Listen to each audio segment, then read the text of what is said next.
Recording.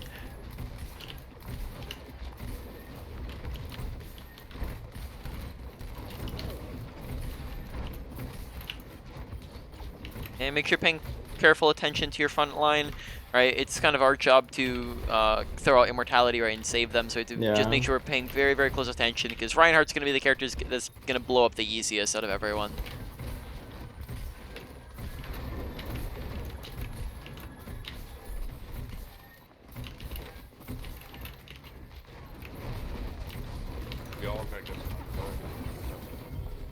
Right. Baptiste is not just pure healing. Whenever there's not healing needed, so like everyone's full HP, you're gonna want to look to just start pumping in some spam damage. Look to duel some DPS if you can, but he's not going to be just healing the entire time. I'd probably say he's like more like a 65 healing, like 35 damage split-ish. But it's also gonna be situational. So you just gotta watch health bars. Left side.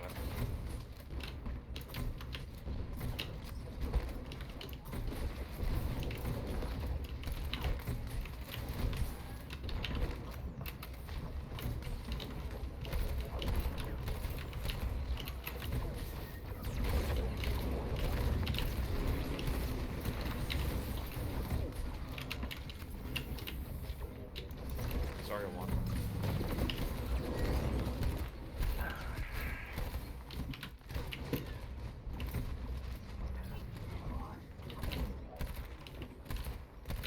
Oh man. Okay. Okay, their target priorities seem to be a little bit whack. Just make sure, you know, if Echo's getting pocketed by Mercy, we're looking at Mercy, not Echo. If they have an immortality, then we're not looking at the people in the grab, but trying to get the immortality. Right, just make sure we're properly shooting at the right things.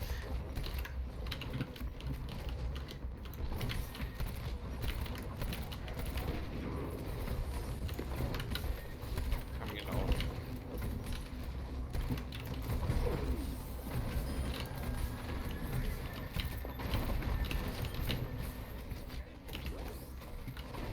Watch this. Okay, nice lamp. Okay, this is over. Or Mercy's Mercy. Nice, good job.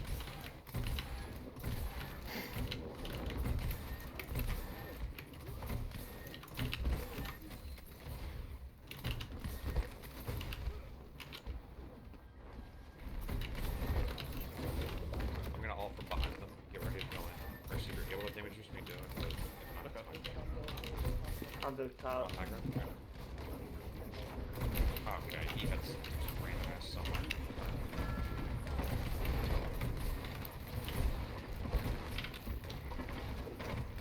I got one. Go even, you're even. You're up, you're up. Nice.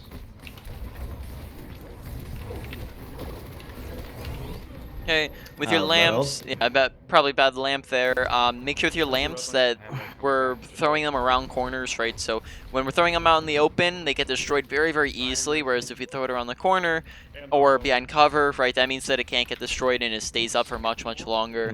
On top of that, we kind of chucked it forwards instead of on top of ourselves. Like a hit scan, another one. Yeah. Besides that, ults. I guess we'll talk about ults in afterwards or something like that. He has to be present before the fight starts.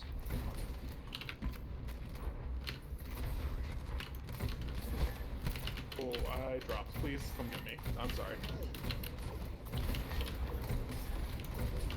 Thank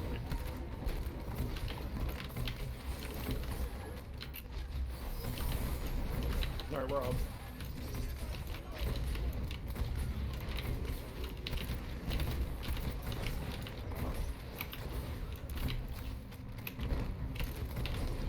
Sorry, one. Alright, lamp is the most important part of your kit, right? It is the biggest, most important part. That it's a very long cooldown. It's very, basically you're going to get the most value out of that. So just make sure you're putting the most attention into it, and we're looking to get good value out of it, because this is the thing that requires the most brain power out of everything in our kit. Right, I just let my Ryan die like twice there, right? Yep. Like so. I go up top. Focus Echo.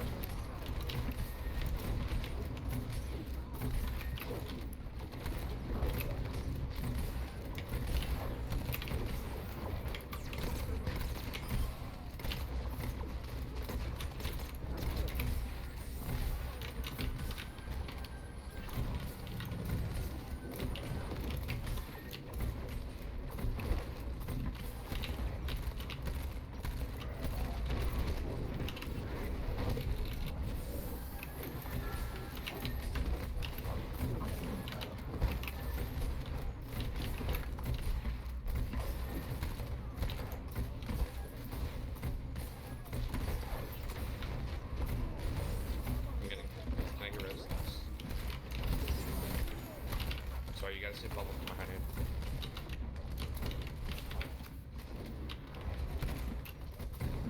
You ready?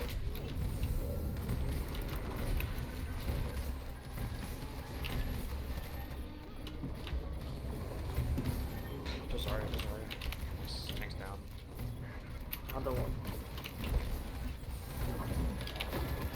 One right side behind you. All right. From there was we initially got split from our team, and then that put us like really far away from them for most of the fights. So our initial positioning would have been the problem, where we ended up going a little too far away, and then that meant that we were too far to actually help them or do anything. All right. So so far, just quick assessment of strengths weaknesses here on BAP, and of course I know that you, like you said, you don't play BAP too much, and we're just going over a new character here. That kind of looks like it's reflecting a lot in what you're struggling with most. Awareness and positioning are looking like they're doing the best here, and of course that's probably going to be the case since those are the least BAP specific. But ultimate usage, ability usage, and mechanics, or actually maybe less of mechanics, but ultimate usage and ability usage are going to be the bigger ones that need to be worked on your Baptiste. We didn't go over too much about ultimate, so just to go over that real quick here in between rounds. Two main things I was looking at with that. First off, make sure that you're using it in positions where they can't run away from you, and you're basically going to get value out of it. If you're using it when basically they have cover to use, or they can just run away from you super easily, then it's not really going to get too much value, and they can just run away and wait it out. But the other big thing to keep in mind is that really with any ultimate that's not a defensive ultimate, you want to look to use your ult at the very beginning of the fight, right? That way it gets the most value. Good example of that is just to say, okay, let's say the enemy BAP, right, has an ultimate and he uses it before you. Now he gets kills with it, he gets picks, he gets damage, and therefore they have an advantage, and if you use your ultimate second, you get less value with it. So that's just something to keep in mind here, and then really focus in on your ability usage as well. Fortunate. Okay.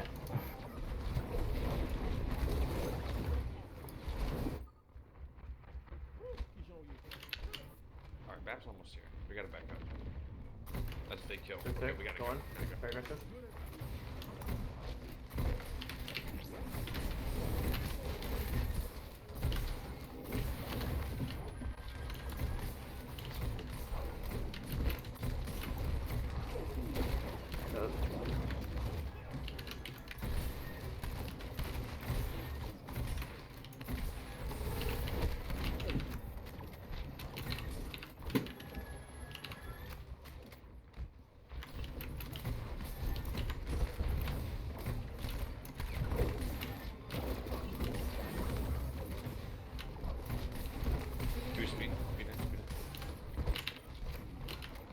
Okay, like, is that my fault? Like, I wasn't around the corner. That's my exactly. My position was not good. So in that situation, we just kind of lagging behind them a bit. It wasn't necessarily the positioning; it was the fact that we weren't really in pace with our team. Right, we were out of sync with them.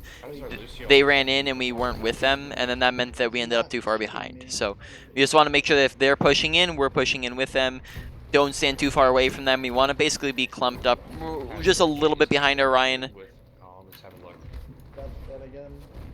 Gotta be real careful about walking on a spawn here. Died a few times in spawn.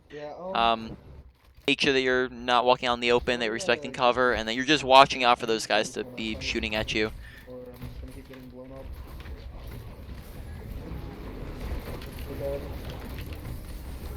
Very nice timing with the lamp. Sorry. I'm sitting at Liberty. Where's the ride? Make sure you're looking to use your ult a bit early here. We're not holding on to it. Toby's already. Echo. I didn't have much shield left. We're good. Nice race. Let's get top. Strapped here. Other end, right here. Map. Kill the map. Map one.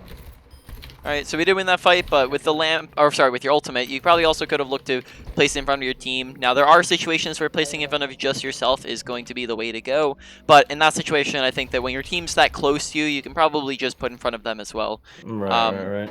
As well, just make sure you're keeping in sync with your team again, because they kind of outpaced us there.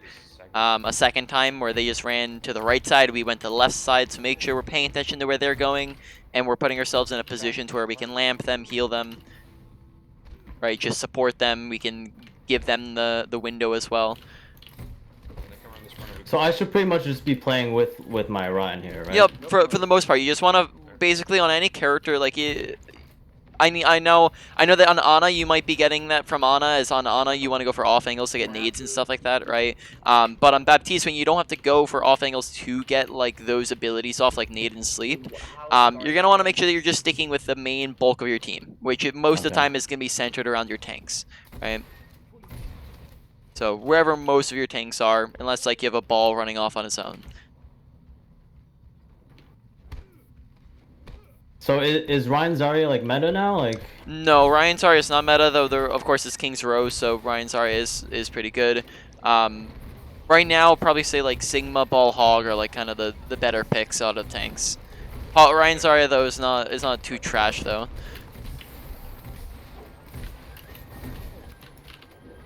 Especially on a map like this. right.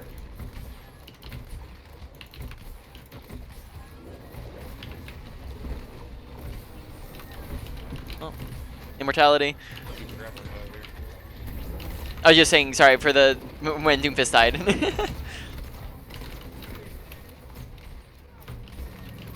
Gotcha. My bad. Didn't mean to tell you to throw it. Directions unclear.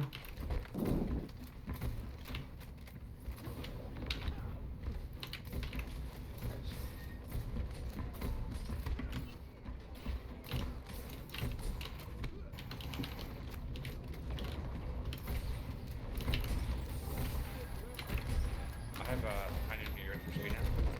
Alright, come. Green C1.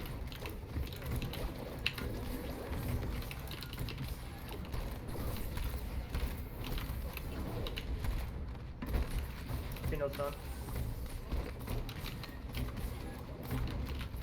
Ryan.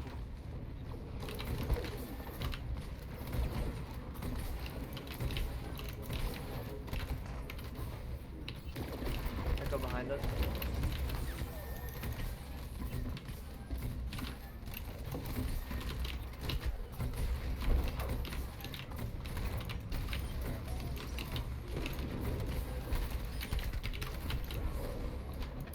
Oh, be careful with your hops when they're for unnecessary ones. Especially when they have hit scans or a window there.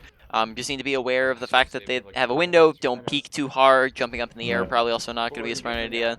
Right. Forgot they You can't. want to be a lot more hesitant to do just jumps if they have things that can contest you, such as a hit scan, right? Because that just makes it easier to get shot at when you're jumping.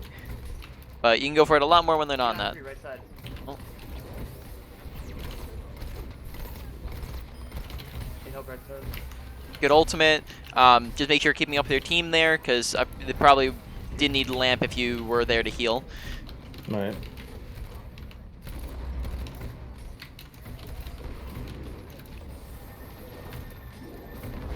Aim. Echo 1, Echo 1, Echo 1.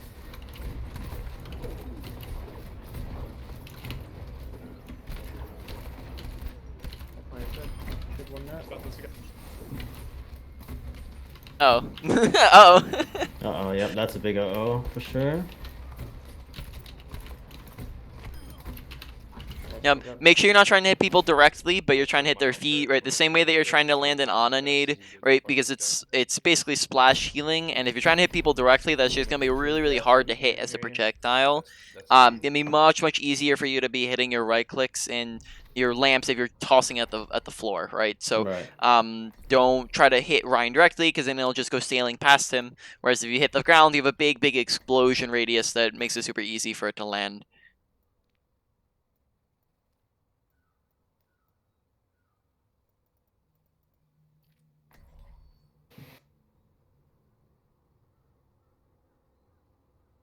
Right, so with your shift, right, that ability, just keep in mind some different times to use it. Of course, whenever you need healing and you don't have like the other support to heal you up pretty instantly, that can just be a good way to self-heal. Whenever you're burst healing, right, so in the same way on Ana, how you can look to just use your nade to burst heal someone up, you can just use that to get kind of double healing going. And then thirdly, you're just actually, was there a thirdly? I don't know if there was a thirdly. My brain's not working there. I think there's something I was actually going to go over in the training range after we're done here. Is just I think we're overestimating the distance on it sometimes, so we're just gonna go make on sure. my shift, right? Yeah. Yep. With your shift. Yeah. I was So- gonna ask you what the range is on that. Yeah, we're just gonna go in the training range after this and just look at that in the training range so you can see it. Going in swing, I got bubble for you. Off the top of my head, I'd say maybe like 5 meters. Open towards her. Sorry.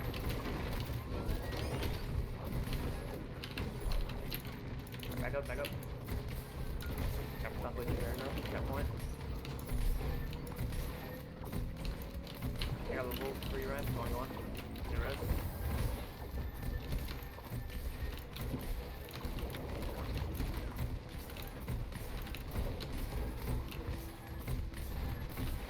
On that cart. Tap over the cart. Is this a good time to ult in this corner? Or we lost one? Yeah, the basically when it comes to just knowing when to ult, make sure you're not hesitating, right? Whether it's a good decision or bad decision, hesitating always makes it worse, right? Because then if it's a good decision, then that means that now you just missed the opportunity. If it's a bad decision, now you just use it even worse. So look to just make sure you're using on time. I'd probably say, yeah, if you use it as soon as you asked, it probably would be decent, but of course your team died 2 seconds later. Forward behind you, Curry. App. Forward. Oh, mercy. Alright, now I know you were in a fight there when I was saying that, so just as a reiteration, just make sure you're not hesitating when you're ulting or just any decisions in general, because that's always a Right. negative variable. Thanks a little bit of. So use the ult and then go, okay, afterwards, snap, that was wrong, that was a mistake. Don't leave card.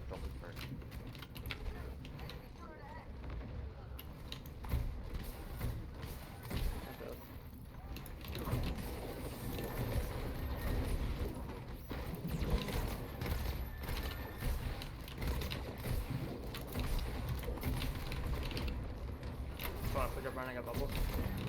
Coming.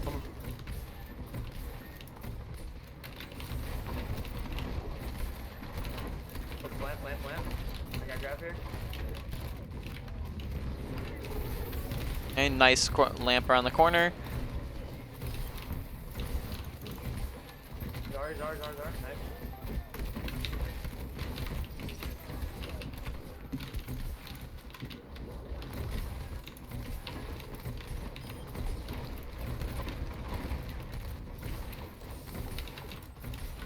Going new. Big song. Nice. Alright, very, very well played. Ball.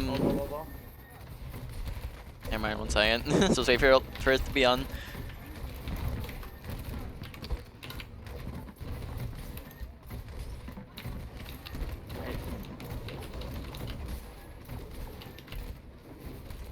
Alright.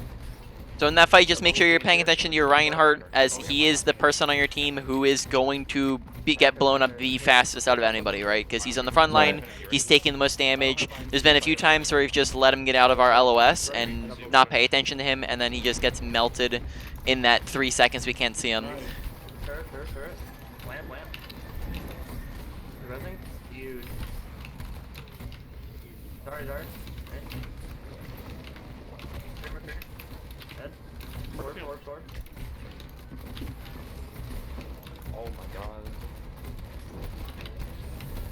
Big actually. Go forward. Mercy.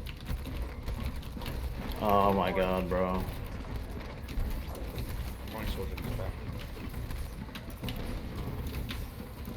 We have that window on the side.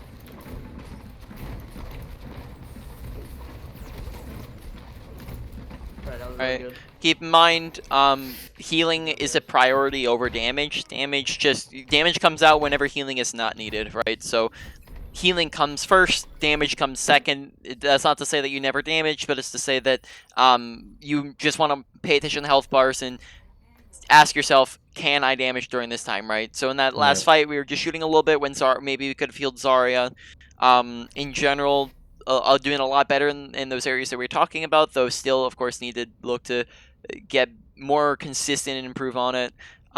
Make sure we're paying attention to kind of danger levels of people, as oftentimes we end up focusing on the people kind of in the middle of our team or the back of our team, and then completely forget about the people in the front lines who are getting shredded.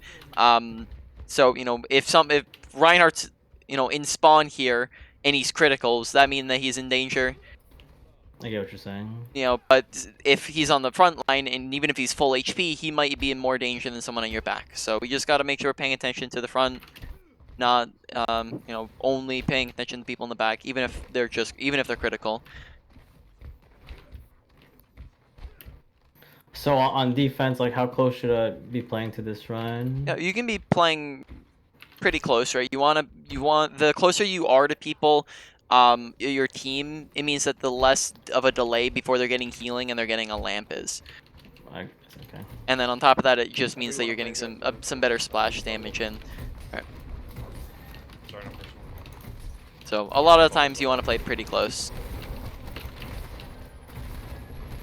I'm very one. Right. Right.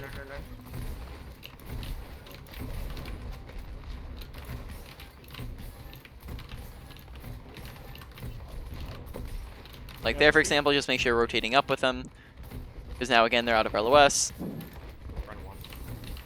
Back up. I have my name in a second. They're gonna be close to ship.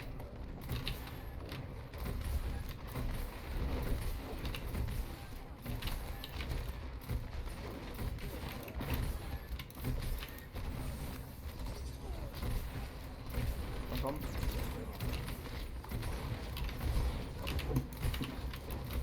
Try and blow.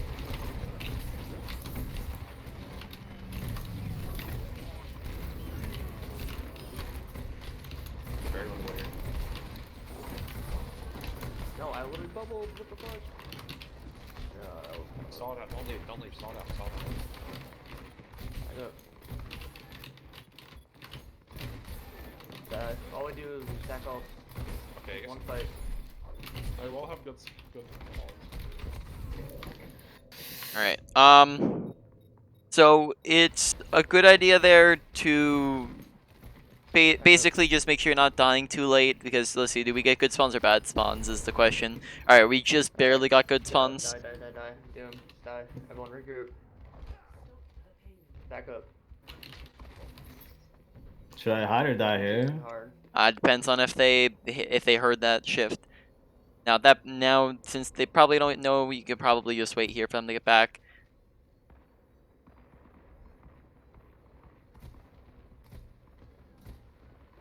Now they do have 3 people on cart, right? And we got a pick, so we can probably look to peek now, right?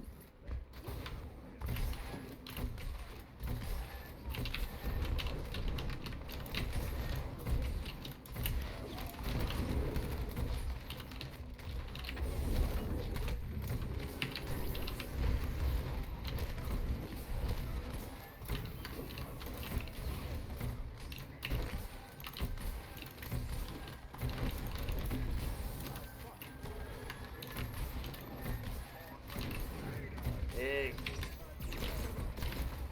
All right. Yep. So in the tunnel there, it's kind of the same decision same thing with hesitating. Neither decision would have been bad there. You could have just gone in and died, or just stayed there, and you probably could have gotten away with it. It's just if you decided to stay for a couple seconds and then run out, then now that's just staggering yourself because you hesitated. So either way, it would have been fine. Just, you know, hesitation would just make it worse either way. Yeah. All right. Now we're gonna go over just a couple things. Do a quick training range thing here. So I'm gonna stream if you want to go take a look. All right. So we were on BAP there. So just real quick, we'll find the range of your shift. Right. I believe it's 5 meters on teammates. So here we can see 5 meters. Let's see. Wait, hold on. Yep. Wait, can you hear me? Can you hear me? Yes, I was can. AFK for a second. Hold on. Yep, you're good. So okay, can you restart whatever you just said? Yeah. I was just saying we're going to. Are you watching my stream right now? Yep. Yeah, we're just trying to find the range of it. Let's see. So we can do it from here. So I believe it's going to be maybe 7 or 10 meters ish. Let's see. Can we do it from 10 meters? I don't think it's gonna reach this far. So I'd probably say it's like more like 7. Is it So- like Lucio beat where it's LOS? Or... Yeah. So it is LOS base. I'm pretty sure, but I believe it. Regen up. Yeah. So you can see like you have to be seeing them. Or they have to be like in line of sight of you when you're using it. Even if you're turned around, it will still work, right? Because there's a full aura around you, right? So here, okay, so it's 10 meters. Okay, so it goes. They're on the very edge of that. So 10 meters is the range of it. Sometimes I think we look to use it just when we're a little bit too far away from people. So just keep that in mind. Is that it's a decently close. Now besides that, just I don't think that there's too much else to demonstrate. I think you got the gist. Cover. Make sure that with like 2 times when we're coming out of spawn, that I think we just need to cover the fact that people are. So the Hanzo and the Echo got us while we were in spawn. So Yeah. that was a little bit of a. So we want to make sure that we're identifying, aware of them shooting at us out of spawn, and we always have to be. Exiting spawn, we're not kind of. There should be no point in the game where you're like AFKing or not thinking, just because that's how you end up not being efficient, and that something like that happens. So just want to make sure that we're respecting cover, right? Good positioning is the usage of cover, and I know you know that because I've definitely happening in most of your gameplay. We just want to respect that as well when we're walking out of spawn, so that we're not getting killed. Bad positioning is the absence of cover. Now. That also is kind of the same thing when it comes to like placing your lamps. We want to make sure we're placing our lamps when the enemy team is in a bad position or they're really pushed forwards. So we're not using it when they can just run around the corner really easily. We want to use it when really they can't get to us. So actually, why don't we go to like actually never mind. That wouldn't work because I have to get myself my ultimate. So sorry, I was thinking of a demonstration, but then it's fine. We don't have to do that. But there's one point in the game where we ended up ulting just basically when they just could run around the corner super easily. It was there was like on the last offense I think, and I used my window and then they just like hid. Yeah, it was when you're on second point going through the choke. Yeah, you placed it in the choke, whereas maybe like if we placed it kind of looks like something like this, where like you have the angle over there, and then this would be like the choke, though of course wider, right? And we used it right here, and then they just backed around the corner, whereas over here it's a lot wider of an area where they can't really get away nearly as easily, and they can't get out of that LOS, and it covers a lot more area. So if you're using it in the choke, you just have to make sure that they're right in the middle or they're a lot closer. That way we get kind of the full brunt of the attack. It's only Reinhardt, and that Reinhardt is just through the choke, and then that means that max value out of it. Now, just a quick strengths and weaknesses, right, of what we're really looking at to start off. Of course, you're very and compared player base, right? Top like 3% means that basically what you're working with is looking for consistency and efficiency. You're now not working with a ton of big major fundamental issues. You're working towards getting more consistent to where you're not making basic mistakes. Because you know all different parts of your kit. Let's work on those real quick. Shift usage, just that's not a super important part of your kit. Just look to get that to be a little bit more efficient and use it when within range. Use it when people are critical. Use it when we're low. We don't want to just spam it though, because if we're just spamming it, then it's not going to get its kind of max value. Now, with your E, just make sure it's going behind cover. Make sure that you're really paying attention when you need to use it. You're putting most of your attention into it because it is the most important part of your kit, aside from window. Probably might even be more important than window. Shift? Your shift, the shift? What? Yeah, is that what you're talking about? No, your lamp. I'm talking about your lamp right now. Okay. So your shift is. Oh, did I say shift when I said that? That's my bad.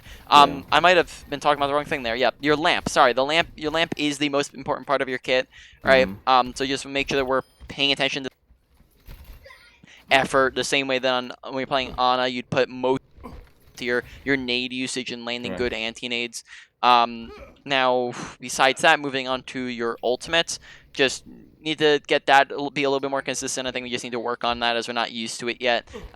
We already about what we were gonna work on it. Just use it early in fights, run away, make sure you don't hesitate with it. Value. Now moving on, I think that we'll just go. I think that's looking pretty fine so far. I think the big one is just knowing when should we be shooting, when should we be healing. With your right clicks, make sure that we're not directly, because that's just going to be a little bit tough, right? It's a lot harder to try to hit someone directly than it is to hit the floor just in their general area, because you can see how big Right. that radius is. Yeah.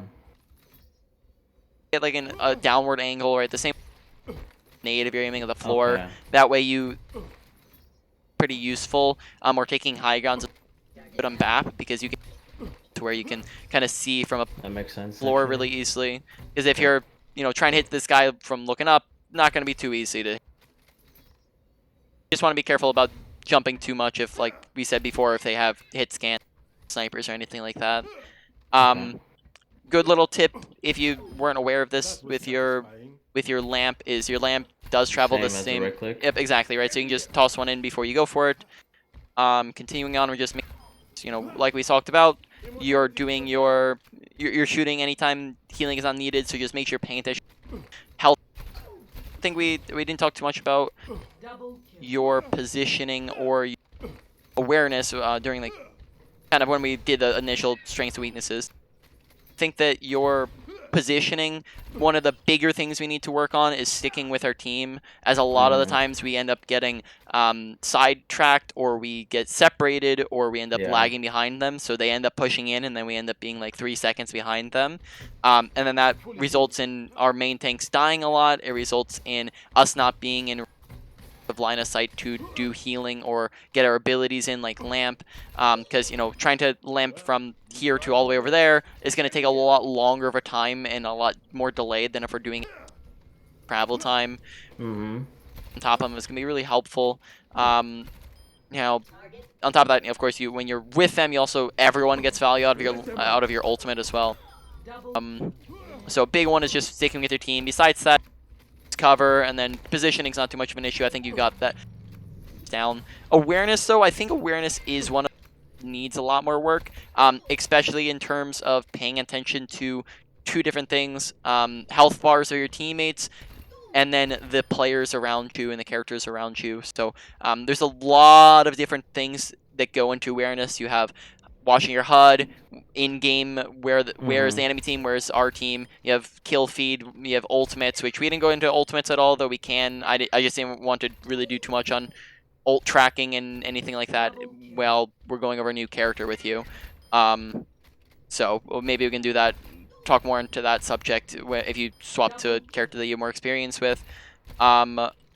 So what was it? I was talking about awareness, right? So make sure that you basically are paying attention to your team and their health bars, because that was a really big awareness note, was that we weren't really aware of what our team was up to, what they were doing. We weren't paying attention to how much in danger are they, what's their health looking like, and then that impacted a ton of our decisions.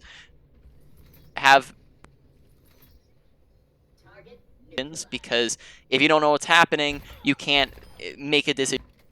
So we want to have good awareness so that we can inherently have the ability to make better decisions. Right? If you see that Ryan's low, we can look to lamp him or heal him. If low, we can't look to lamp him or heal him.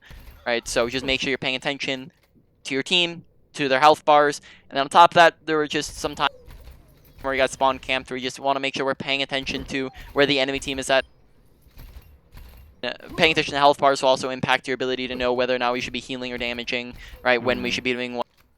So awareness has a few things we need to get consistent with and look to work on. Now you can look to go ahead and get into a queue. All right. Then we can see what we're working with, and then.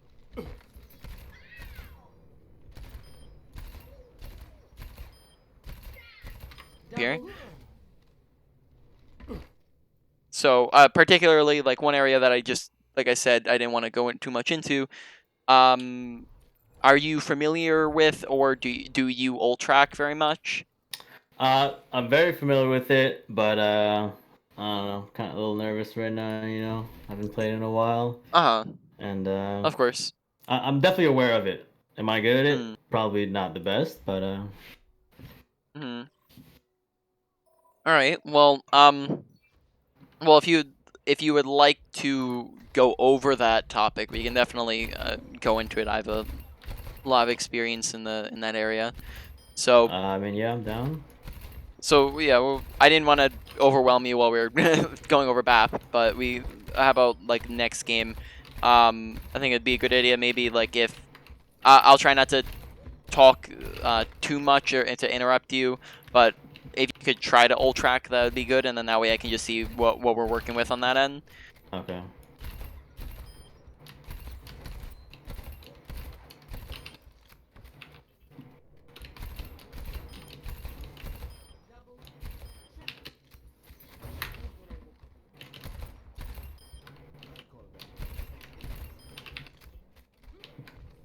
So I definitely want to get good at other supports too.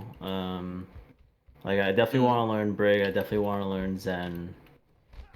I mean, we don't have to do this all today, but I'm just throwing that Yeah. out there for you too. Mm-hmm. A good idea though is you just make sure you're not spreading yourself too thin, as that can lead to a lack of playtime that you can dedicate to those different characters. Like if Right. you want to be able to practice play styles, because every character is gonna have different abilities, ultimates, positioning. So you just want to really focus in on, like, usually my recommendation is like 2 to 3. Of course, that doesn't mean that you can never swap to other characters if it's needed. But just make sure that you're not trying to spread yourself out between like every single support, because that can get a little bit rough sometimes when it comes to just learning how to play them. So would there be another character that would be kind of conducive to playing BAP?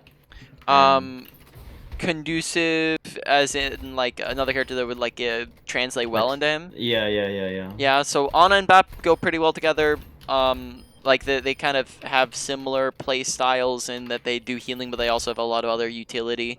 Now we'll probably say Moira fits in kind of the same category, but Moira's not the best right now. Lucio's not the best right now. Zenyatta, like we were talking about, is really good. Brigitte is pretty decent as well currently, so she'd be another good pick to look to work with.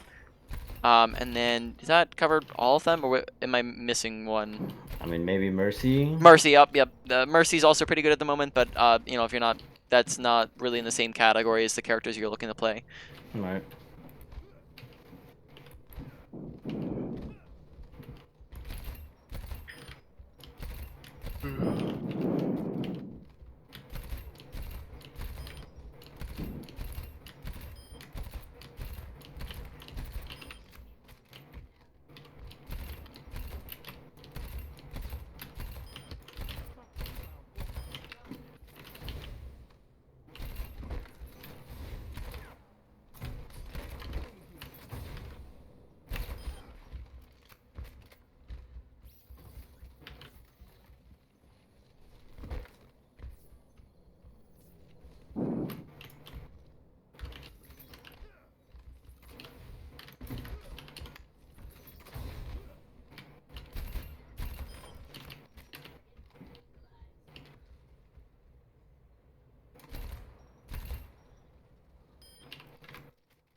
Okay, so let's say they have a ball. I mean, we have a ball and Hog.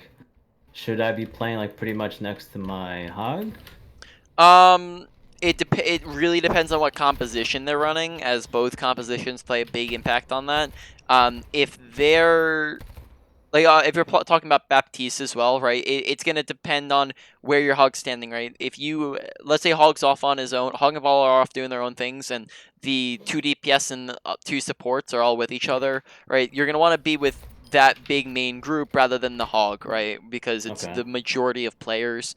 If they're out running a dive, whenever they're running a dive or flanker characters, you're leaning much more heavily towards standing very close with your team because you can help them, they can help you.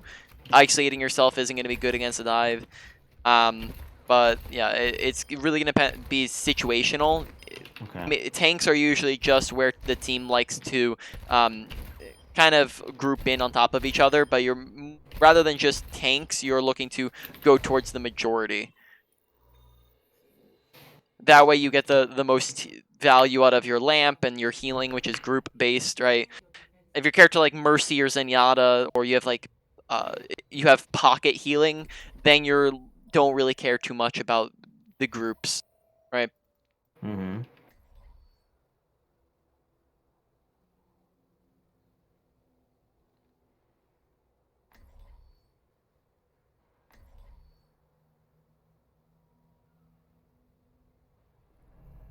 No dying on my watch.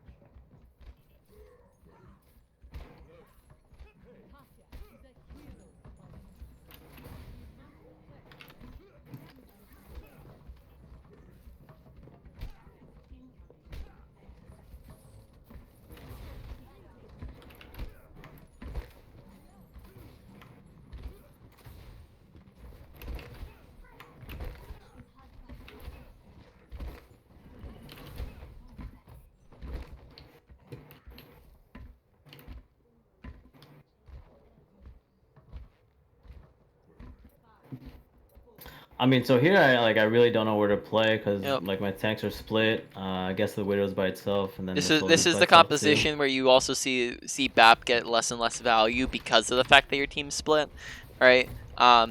So in this instance, like you want to stick more towards the left side because now everyone's starting to group up a little bit more. One south behind us. I got top right. I got insane.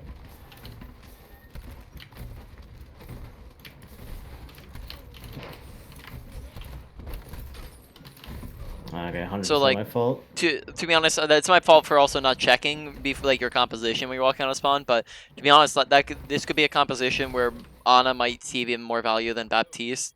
Though on second point, you're gonna have a little bit more closer space, so that might force them to play a little bit closer. But you guys are running what you would call like, I guess you're running mainly a spam comp, but you're also playing really split. So Baptiste isn't going to get as much value as some others. Right. Now you're on SIG, so now they might be a little more centralized.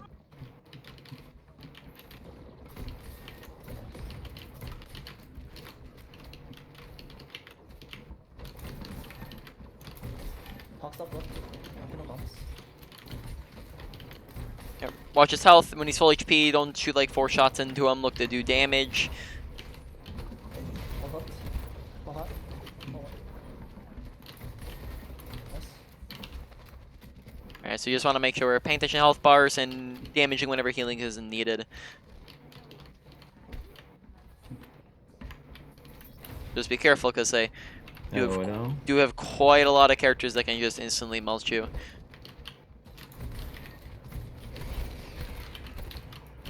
That was a terrible ultimate.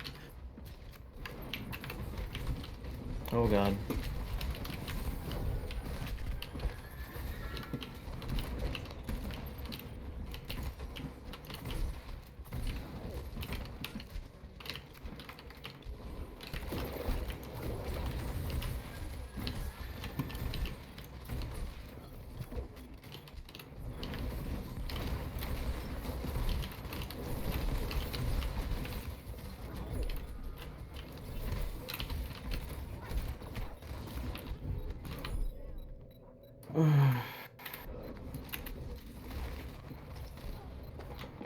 Nice.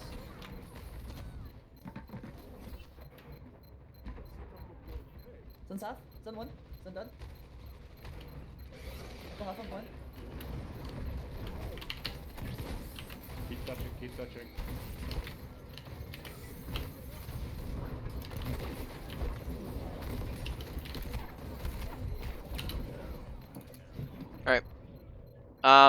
There they ended up winning the fight, or I'm assuming winning the fight. I guess let's see what happens.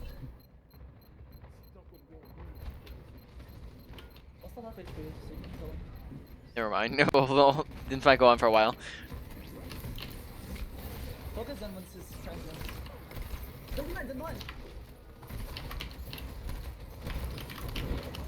Nice.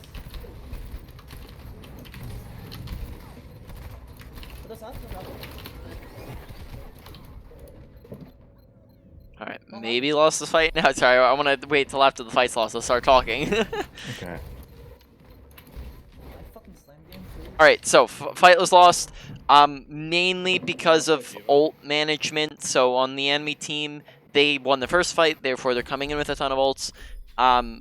Therefore, we need to have a plan for that because they're gonna have a ton of more ults than we have, and in that case, the big thing there is we want to make sure that we're using our ults first and we're getting super aggressive. When we already discussed ults that are used first get more value. If they have 6 ults and we run in with like just even if we had 0 ults, if we just run straight into them, right, then that means that we get instant value before they have a chance to use their ultimates, and that's how we can look to just basically get our ultimates back, win a fight and get our ults up, or even have them waste their ultimates. If we have ultimates, we can use them first to get more value out of them. There, our whole team played super passive, and then that meant that they had all the time in the world to just come in and just raffle stomp us with 6 ultimates. So that part there was basically the second point was just a snowball off of the first one with ultimates. Now that comes into the territory of ult tracking, ult countering, and ult planning, right? That's kind of like 3 different areas that you get into when you start talking about that kind of thing. So just as a reminder here, if you can, try to ult track, and then we can look to discuss it afterwards. Okay.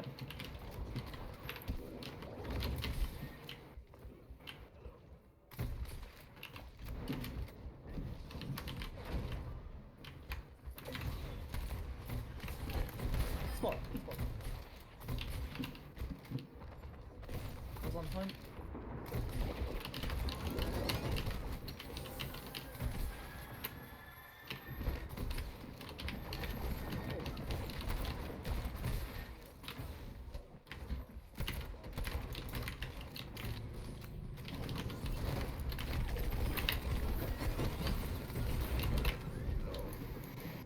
Alright, be careful about jumping out in the open by yourself. What you can do to make it easier to escape something like that is you can charge up a crouch while you're already sitting there, and then that way if ball comes in to slam you, you can jump up in the air, and then that negates a lot of them.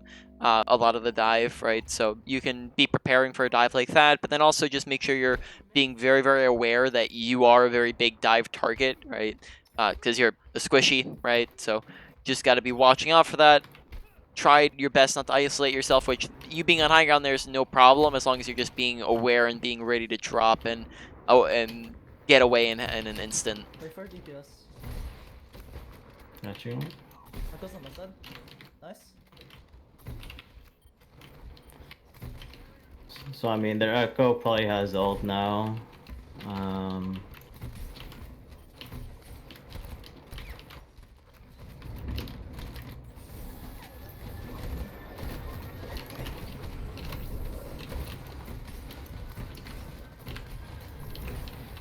Dude, can we please push their hog on left side? Like, what are our tanks doing? Please. Can you just pop off one over here, dude? Please. Alright, make sure that you're not isolating yourself from your team, like especially since they're on a dive, like we talked about when we were in the training range, right? Or actually, I don't know when we talked about it, but we talked about it, right? When they're on a dive, we want to make sure we're playing with our team, right? Because that way we could, like, for example, our Zenyatta or Sigma or something like that, right? That way we can heal them, and we can lamp them, and they can heal us. There we isolate ourselves when we went high ground, and then that means that we got dove and we're forced to use lamp, right? And then that's a wasted lamp. Right. Okay.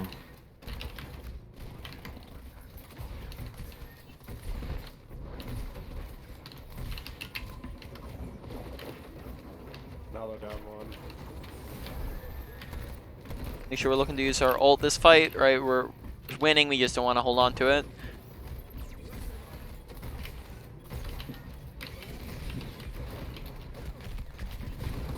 Oh, That should hit E. yep.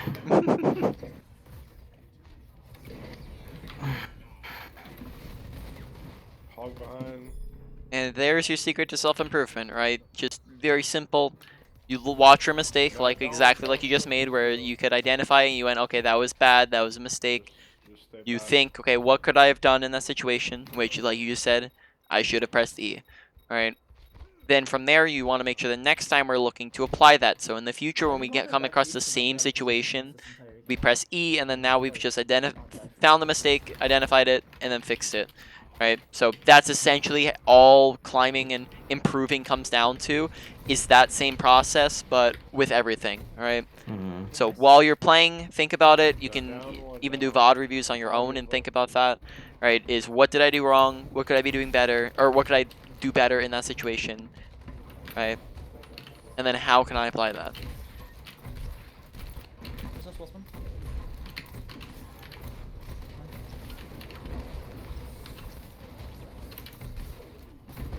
Okay. I'll probably say the person you want to stick with most is going to be like your Zenyatta, right? You want to be able to support him and throw lamps for him when he gets dove. Sorry, you're in a fight. I'll wait.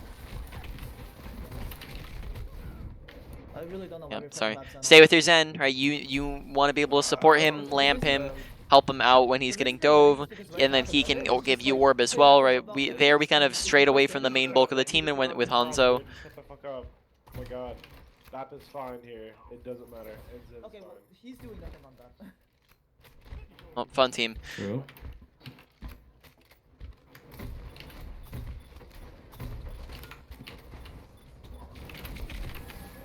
Like your hog is sitting left side of like this. Sit there. The ball's empty. Doing a shit ton. Right. If your team's trying to push forwards while you're still in spawn, just try to communicate that, because... Alright, in a fight... Sorry, okay, so two different things there. First off, if your team's trying to push forward while you're dead or walking back from spawn still, let them know, hey guys, wait up a second, give me like 5 seconds, I'm walking back still, right? Because otherwise they're walking in where they're at a disadvantage. Second off, make sure you're paying attention to when you've lost fights, and if you... when that fight was very obviously lost, think to yourself, Should've done. yeah, exactly, right? Can I get out, or do I have to die, right? Because if you can't get out, let them kill you, because there we just kept healing, and we kept trying to stay alive, and then that just ends up wasting time and staggering yourselves. So, don't heal as well, yourself or anybody else. We can just like push this. Okay, well, let's push on him. You can see Swift. Sniper here too, though. And the Echo's one. The hog's one. Kill their ball, kill their ball, kill their ball. Okay, the Echo. I hate this game, bro. It's unfortunate. Yep. 75% of deaths will have something you can learn from them, improve from them, right? Most of the time, deaths are very obvious on what you did wrong, and then that's how you can look to take the mistakes thing we were talking about earlier and look to fix them. But the other 25% of deaths, not really anything you could have done. Like there, we kind of got booped and separated from our entire team. I don't know what the fuck. Maybe the only thing I would have said was like we kind of backed up a little too far away from them to start off. I'm not paying attention to him. That boss is not straight right now. I don't know what else to play though. Him specifically on that is just hurting my soul. True. Yeah, we definitely feel lamp there, but It's not good against their comp, it's not good with our comp. like we had 2 picks. We had both the tanks done and their Echo.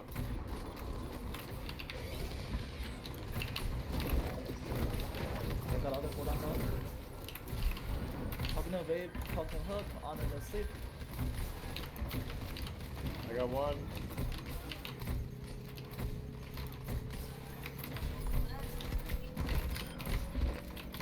Holy shit, that Right. takes so much. If these guys are becoming a problem, always just remember you can mute people. And besides that, I think a lot of the problems we're coming to in this game are resulting from positional and awareness things. We're getting picked quite a bit, and we're running away from our team again, which means that they end up getting picked. Right. Make sure we're kind of trying to be tight knit with them so that we can support each other through dives. Yeah. Mm-hmm. besides that, I think a lot of it comes down to awareness. Make sure you're paying attention when you've won or lost fights, as we ended up staggering like 2, maybe 3 times. So just make sure you're not trying to survive and heal yourselves after fights are lost. And I was also Yeah, I healing gotcha. our BAP on Zen for Yeah, most just of play, that round. just play my say we got this here. What should I play? So you in think, this here? comp, They're Brig all just would be just okay, do it, Zen so. would be okay. Or you want Baptiste, like they were saying, isn't going to be the best thing if everyone's all over the place. Do you play Hog?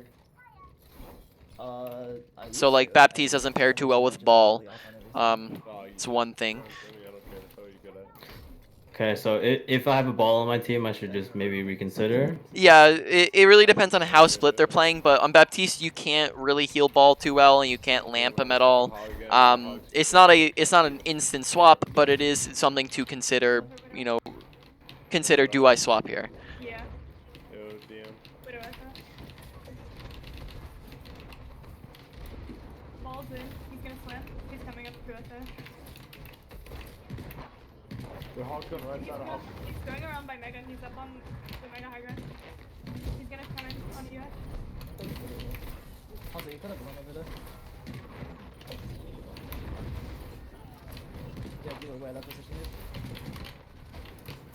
I don't think I can get a res off. Yeah.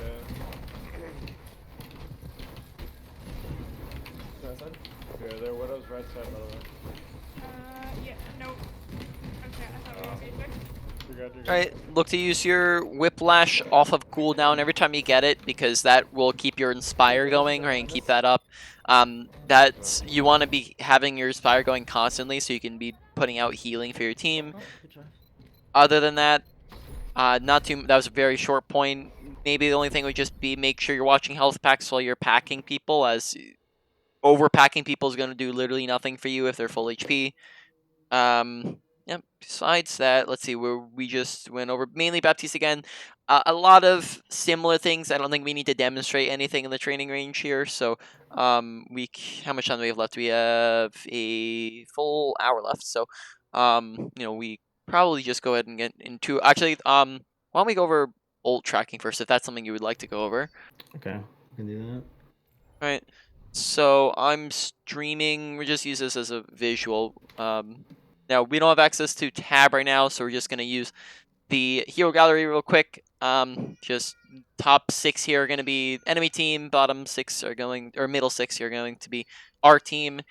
Now ult tracking basically starts off with just the habit of pressing tab. We want to make sure that we're pressing tab in between every single fight. Like, even if you're not someone who's going to be ult tracking, it's very important information because it gives you information on, did they swap any characters? Did we swap any characters? What ults do we have? What ults does enemy team have? Or it allows us to visualize the enemy team, what characters they're playing, right? So you just want to make sure we're pressing tab in between every single fight. After you press tab, we're going to do a quick scan of the enemy team comp and go, okay. Sorry, I have a baby sister yelling in the background.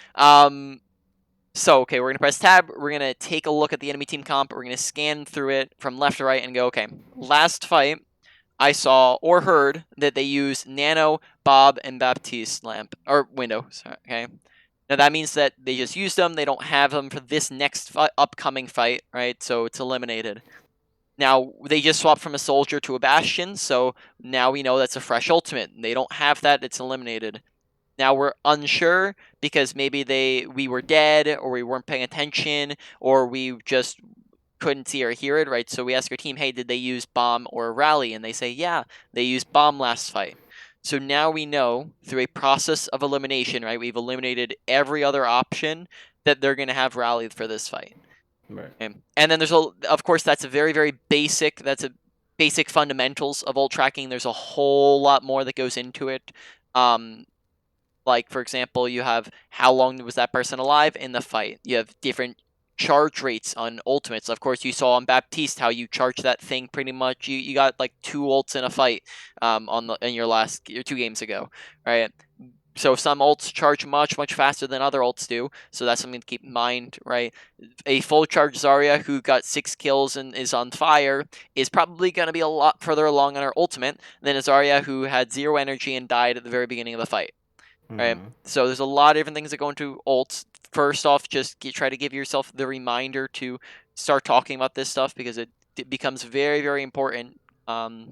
Because ultimate, like if you get into this category of ult tracking, ult planning, this is how you can verbally carry and communicate and basically win games by looking at the win conditions, because a lot of times ultimates are very major win conditions, and they basically can mean the difference between winning and losing, and it can mean that basically when you're keeping track of the enemy team, right, and their ultimates, that can allow you to place your lamp better. It can allow you to communicate with your other teammates better and stop ultimates. So the natural second step to ult tracking and just saying, hey, they have these ultimates, is ult sorry, my brain's blanking here, is ult countering, right? Is to counter those ultimates. Because if we're just saying, hey, they have a nano blade, right, and we're not saying what can we do against that, then we end up running into problems, right? We might end up overlapping defensive ultimates, like we might use beat and lamp at the same time, right? We might end up not using a counter when we have a counter, right? So we get into a lot of different issues when we're not communicating it. So there's some ultimates in the game that don't need anything, like some less powerful ones, like Valk Coalescence. You don't need to communicate much with your team about and tell them how to counter it, right? Probably not going to need to tell your team how to counter a Visor or Doomfist ult. You just tell your team, hey, pay attention to it, watch out for it, right? Bomb, you don't really have anything to counter, but it's still important for your team to know it's coming, right? Because they need to be prepared for it. Right? But then there are a ton of ultimates that your team can benefit from knowing, like Reinhardt, or like Reinhardt Shatter, right? All your main tanks and shield tanks, right? They have to know that so they can look to block it. And then now we can get a lot more complex with this real fast, and we can start talking about situations where ult tracking becomes super necessary in countering. So why don't we go over this real quick? So let's say we're in a scenario where the enemy team has a Grav Dragon, right? Those 2 ults, and then they also have a Nano Blade, right? And we have 1 Transcendence, right? So in that situation, what can we look to do to let's say that this is a last fight scenario and we need to win this fight, right? They're gonna win if we lose this. What do we do? They have Grav, Dragon, Nanoblade, right? Yep. I mean, if what are we running on my team? Yep. On your team, let's say that you have a Sigma Hog, and now this could really differ a bunch, but let's just say in this scenario you're running Sigma Hog, you're just running a spam comp, Sigma Hog, Hanzo of your own, Ashe, and then Zen Bap or something like that. Or sorry, let's take the Bap out. Sorry, I don't want the lamp in the equation. Let's say you are running like an Ana. All right. So I mean, I guess I'm calling for Transcendence for the Grav, and then I don't know. I guess I'm trying to sleep this Genji. All right. So in that situation, the variable to keep in mind is that almost half of the ultimates in the game counter Nanoblade. Okay. Flux counters Nanoblade. Whole Hog counters Nanoblade. Shatter counters Nanoblade. Grav counters Nanoblade. Right. You have a bunch of other ones. You can have Junkrat Tyru who can one-shot Nanoblade.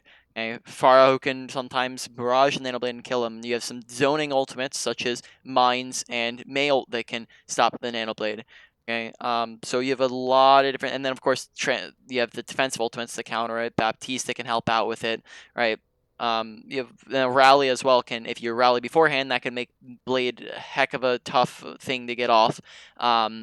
Gives you a lot more time to get stuns, right? So basically, the thing to keep in mind there is right. Those same things do not counter Grav Dragon? Can a Flux counter Grav Dragon? Right, I get what you're saying. Yeah, so exactly, we basically want to just make sure in that situation that we're paying attention to our whole team, we're paying attention to their ults that they have, paying attention to the ults that we have, and coming, not just saying, hey guys, they have Grab Dragon Nano Blade, right? Because then that doesn't help us at all. We want to come up with a firm plan, because if we don't come up with a plan, we just end up getting rolled over, right? Right. So that's kind of like what happened, for example, on when I was talking about what happened on second point, right? So they won the first point. That was really just because you were all playing split, and Baptiste didn't work too well when every single person was playing split. You also had the people running off on their own there. But any off of that, right? They got ults. You guys didn't have ults. They came in the second fight, and they had ults. We didn't have ults. We can't sit around and let them use them. We have to be proactive, right? If we push in aggressively, we can get kills off of that. If we use our ultimates first, we get kills off of that, and then now we can win the fight before they have a chance. And sitting around just lets them basically win for free, right? So that's just the basics. Off of that, you can also get into ult planning and saying, okay, let's use this, this, and that. Right. So, for example, that saying what you want to use can stop two main things or do two main things. First off, you can stop your team from over ulting. So, like if you have 6 ults, you don't want to use 6 ults because then you lose the next fight. But you can also look to combo ults more effectively. Like if your Zarya and your Hanzo aren't paying attention to the fact that they have Grab Dragon, Hanzo might end up whiffing Dragon without Grab, and Zarya might end up firing it off when Hanzo's dead.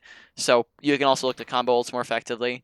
Now, just to clarify here real quick, I probably would not recommend looking to right off the bat focus on all of that at once. In fact, with everything that we're talking about here, we're going over a whole bunch of different subjects, right? 30 different things, right? Don't look to go over every single thing at once because you're going to get overwhelmed. Take it one to three things at a time, right? Maybe one big category or 3 tiny little subcategories, and really focus in on them. And then that way you can look to improve on that. And then when you really focus in on an area, right? You really focus in on your ability usage, really focus in on your ult tracking, right? Then you will notice that it'll actually do better when you put your brain power into it. Then once you do that, turns into a habit, and when it turns into a habit, you no longer need to put the brain power into it, and you can put it into something else, right? So in the process of ult tracking, I'd probably say go there. That's like a 3-step thing. Basically, just start off with ult tracking, move on to ult countering, right? If you feel like you've gotten it down, and then if you want, this one is a little bit separate from those two, but if you want to add it in, then you can also move on to ult planning as well. Just I wouldn't do all 3 at the same time because that can probably gonna end up being a little bit difficult, right? Gotcha. Okay. You look to go ahead and get into a queue, but that's really how you look to improve at anything that you're trying to work on.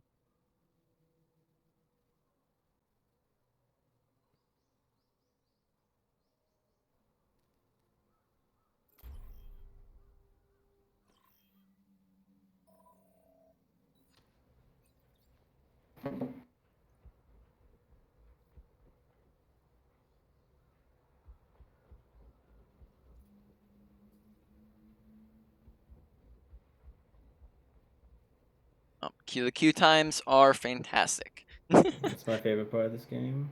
Yep. Now, it's really up to you, but like, for the next ones, really the difference between like doing a replay review and doing it live would just be the hands-on of me talking while you're playing, or you seeing it like right after, or like basically me just talking to you right as you're doing it, so you get more of a hands-on effect than replay can give you, where you're just kind of going over knowledge stuff. So if you like how this works, then we can just do it next time. But as well, just keep in mind that going over replays can mean that we're cutting out a lot of this downtime where there's not much to do, right? So you're gonna get a lot more bang for your buck when it comes to time. Okay. On top of that, whenever you're going for replays, the other benefit of replays is that you get to go over games that are like really good to go over, whereas sometimes games that you find in when you're just streaming are very random, right? You don't get to pick and choose which ones you're going over.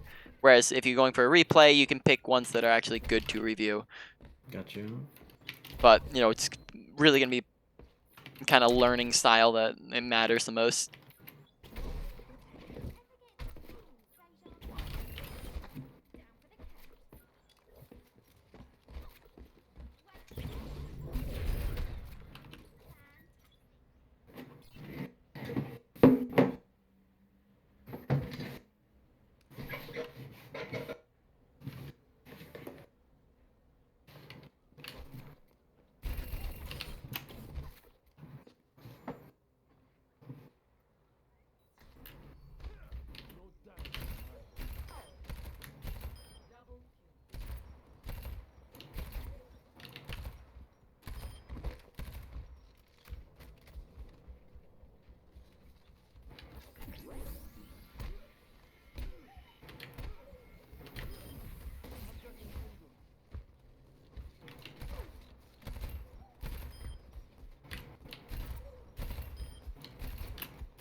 Alrighty.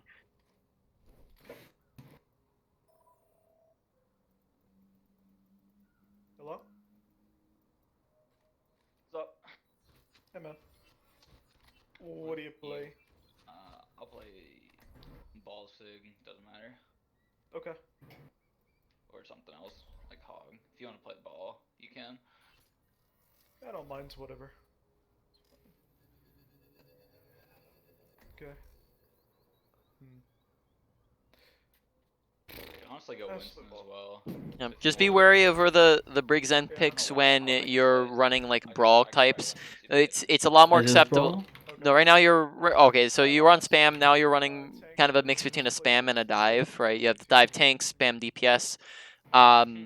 It's okay. It's a lot more acceptable in this than it would be in a brawl, right? Because you just have a little bit low healing, but in a composition like this, you're not gonna need nearly as much burst damage. So Zen would probably be better than Bap though, Maybe a Sin. Venice bitch plays Similon. Okay. right? That way you can actually heal the tanks. And Lamp Gotcha. doesn't. Lamp also doesn't get nearly as much value when you're running a dive because it's really difficult to get them to stick in place. It's in the bubble. Ball underneath you, come high ground, guys. But like, if you're trying to run like a Ryan Zarya, that wouldn't work too well Yeah, I think she TP'd under gas station. with the support lineup. Yeah, under it, yeah. Watch out, monkey. I can't help you.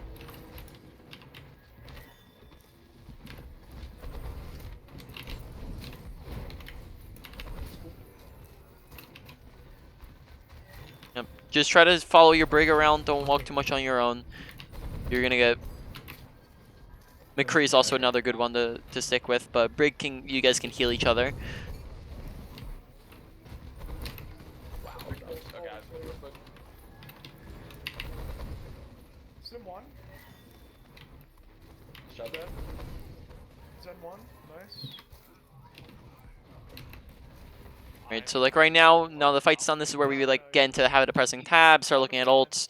Right, all we'd be going off of right now though, it's just like what are the fastest charging ones, right? Like Mercy probably gonna be pretty close, right? I wouldn't imagine that anyone else would be as close. Right, and they're probably everyone else is more like in the 60 range.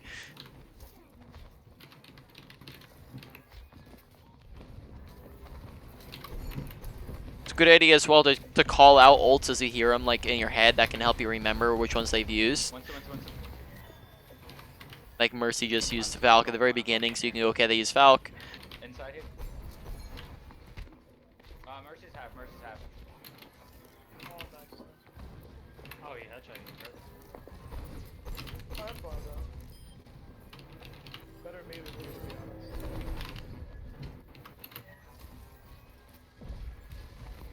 Died for it anyway. He's one. He's low as well. Watch out, don't go into garage, whatever. Oh shit. Okay, really good. Try not to isolate yourself from your team to start off though. And the further away you get from your team as well, that also means the trance is going to be harder to use for them, right? Because you have a delay before you actually get over to them. He's in, by the way. He's up. He got mega. Coming Oh, up. that bubble. Oh, okay. Oh. Yeah, they're on Echo now. Okay. We don't have a hit scan or he's just dead, so watch out.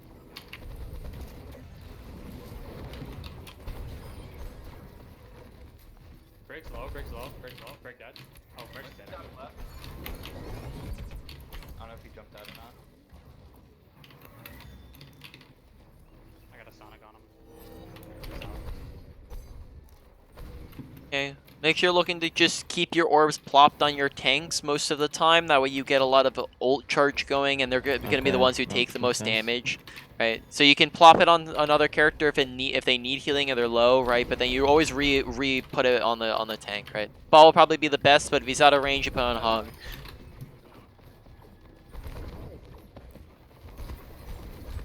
Top right. Get this monkey, he's gonna ult though. Oh, never mind. Coming on break here. Break. Right, so fight's been pretty much won, right? So we're pressing tab. Have they actually? Never mind. The game just ended. Wow. The round. Yeah, that was quick. Did they ever use Primal or Mines? They did. They did. All right. Well, I wasn't paying attention to that. I think I transferred the mines. I don't think he got it again. Yeah. And then Primal, he was by the Mega. Hmm. Just want to play ball again. You guys start talking about mech. Yep. So far, not too much of a problem with your discords. Just look to keep those harmonies, on the right targets. Besides that, I think it was pretty good trance usage. Like anytime, it's kind of like the same thing with your BAP lamp, right? You can, if they have big important ultimates that are really powerful, you hold on to it. But if they don't, then you just use it whenever it's needed, right? Whenever you need to save your life, whenever you have a bunch of teammates who are critical, right? So really, you had some pretty good usage of it there, but I only saw one.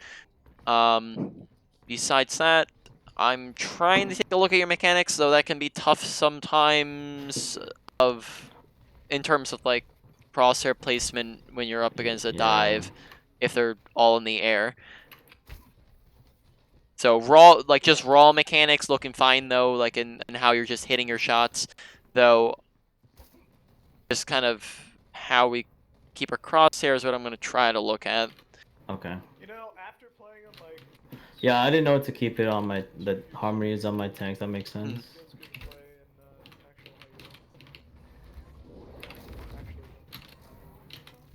That's how I feel. Right, so like here, for example, just make sure you're starting off, keep like putting on like the ball while he's rolling around. That's what push they- forward. We can probably look to like take high ground there, or we can. That way we can like contest people and shoot them from there. Right, just make sure you're ready to drop to your team if you need to.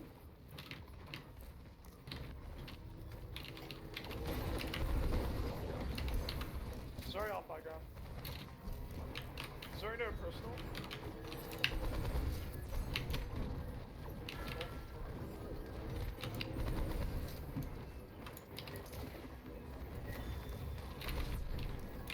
Got echo. Good ball, good ball, good ball. Alright, walking through the open there a little bit, make sure that we're staying next to cover and not waltzing too far that's out. true.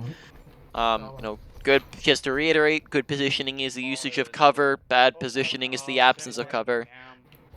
Fuck. I tried to get her. She's healed now. You got him. We just made it a little bit easy for us to get dove. Probably. Switch. I don't know if that was gonna work. Alright, the other thing we can do with ultimate tracking as well is another good tip is you can look at the comparison between your team and the enemy team, especially if you have the same characters, and go, okay, well, who is doing more, who won more, and then that can give you a good rough indicator. Zen's alone on the left. But bubble top one.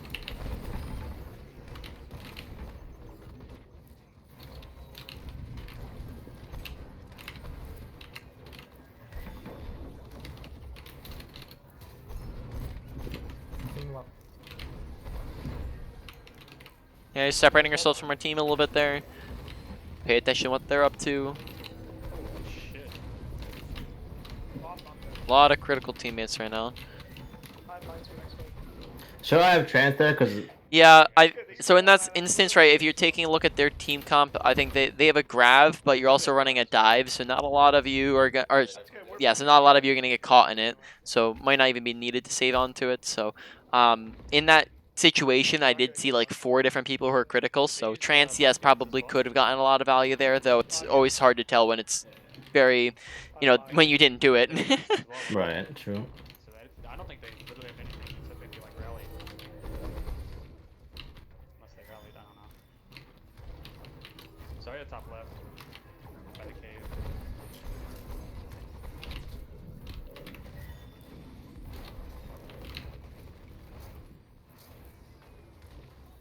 Yeah, lagging behind here.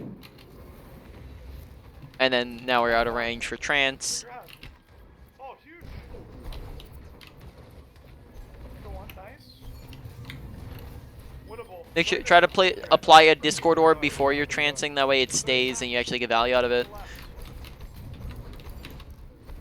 Nice, Got sorry, you. Ned. Kill ball, kill ball, kill ball, ball, ball, ball. I when I get back. Kill ball still. One last, one Ball right. discorded. Oh, Zen's coming out. Zen's coming out with someone. With Echo. With Echo. Zen. All right. I think the trance usage seemed a little bit worse in the second round. Just make sure you're looking for situations to use it in, and you're trying to pay very close attention to it, right? As that last round, we maybe held on to it for slightly too long, and then we were also out of position in that last fight there, so we couldn't even use it when they used grav, right? Probably could have gotten more value if we had used it to save our Zarya, right? Because then we would keep her alive and keep our other teammate who died alive, right? Now here I think I'm gonna actually go over something real quick, and then we might be able to fit. This is hard. Yeah, so we have 20 minutes, and then we'll do like a 10-minute quick review at the end.